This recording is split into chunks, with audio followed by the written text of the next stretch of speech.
Beleza pura, torcedor vascaíno. Começa hoje uma semana de milhões. O Vasco pode ter uma semana que jamais teve, desde que o Pedrinho assumiu o comando do clube. Muito dinheiro que o Vasco tem para arrecadar até a próxima quinta-feira. Você vai entender nesse vídeo aqui. Antes, peço de maneira muito humilde o seu like. Não custa rigorosamente nada e ajuda demais o canal. Deixa o seu like, não está inscrito?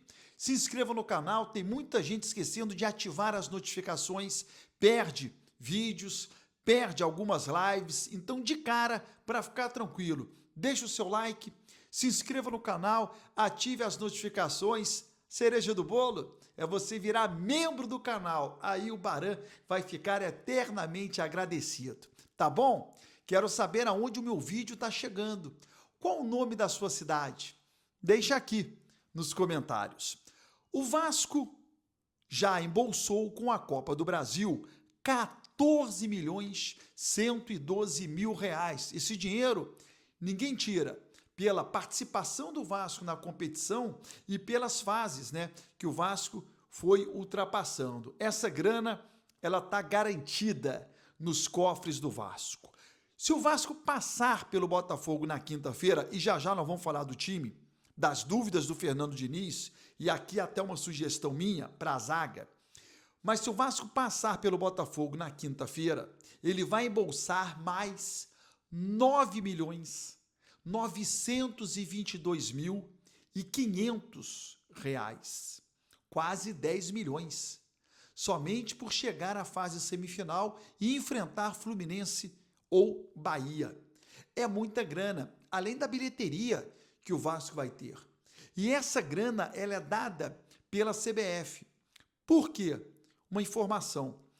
Ao contrário do Campeonato Brasileiro, a CBF é quem negocia os direitos de transmissão da Copa do Brasil.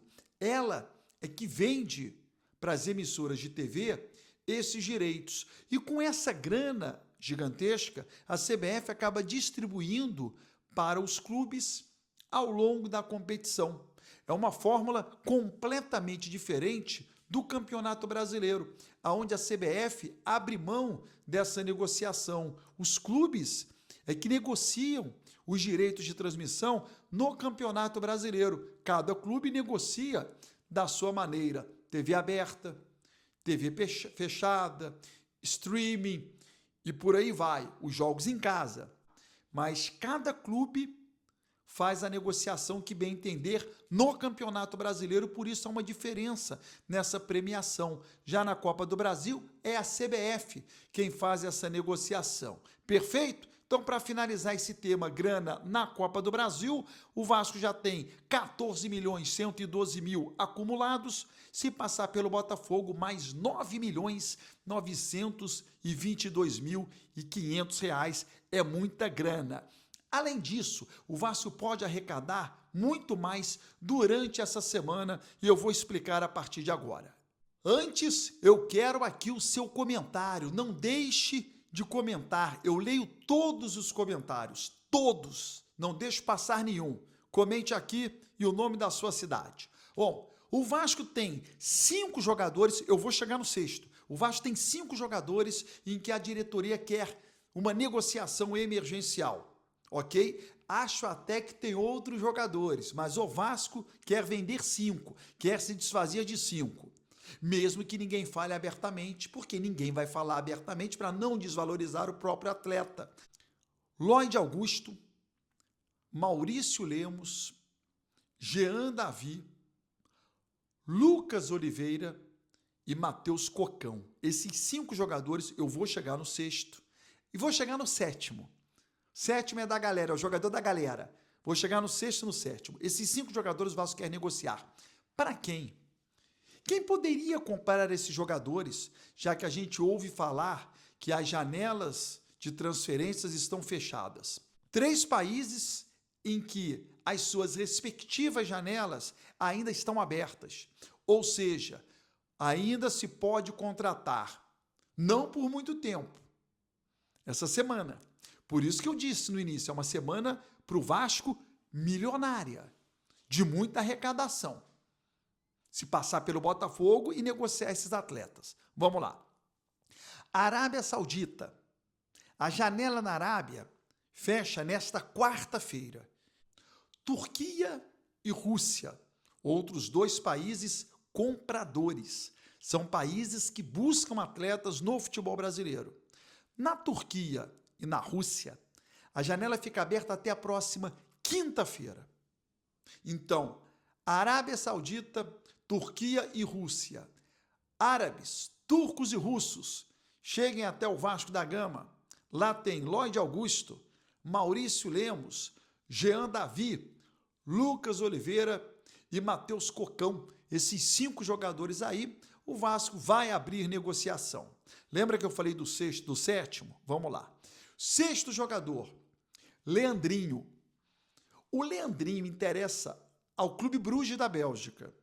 A janela na Bélgica se encerra nesta segunda-feira. Então, para que haja uma negociação, isso precisa ser concretizado nesta segunda-feira, para que o Leandrinho possa jogar na Bélgica.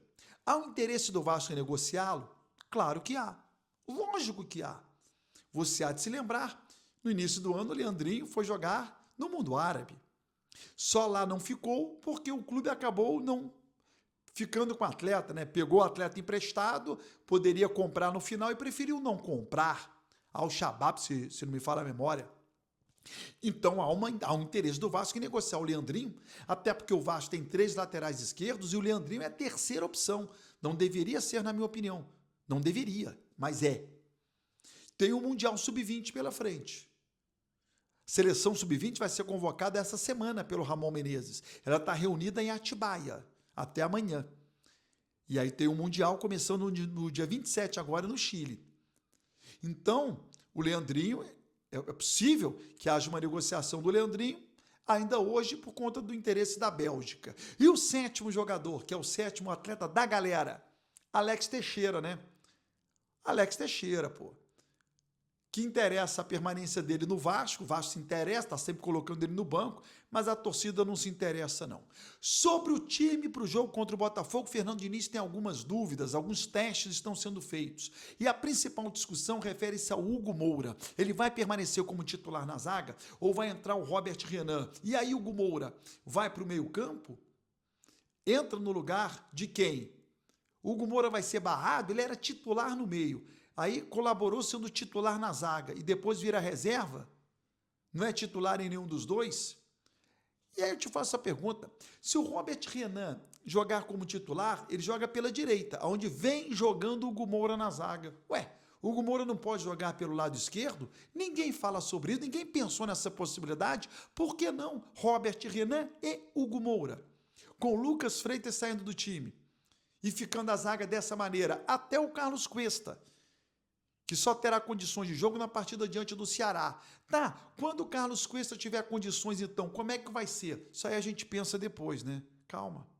Jogo a jogo contra o Botafogo, eu colocaria Robert Renan e Hugo Moura, que jogava como volante, cobrindo o lado direito e o lado esquerdo. Se ele foi para a zaga jogar pelo lado direito, acho que ele pode colaborar também pelo lado esquerdo, mas acho que o Hugo Moura está preocupado de no futuro próximo não ser titular nem na zaga e nem no meio-campo. Aí o Fernando Diniz é que precisa resolver. Se inscreva no canal, ative as notificações e até o próximo vídeo.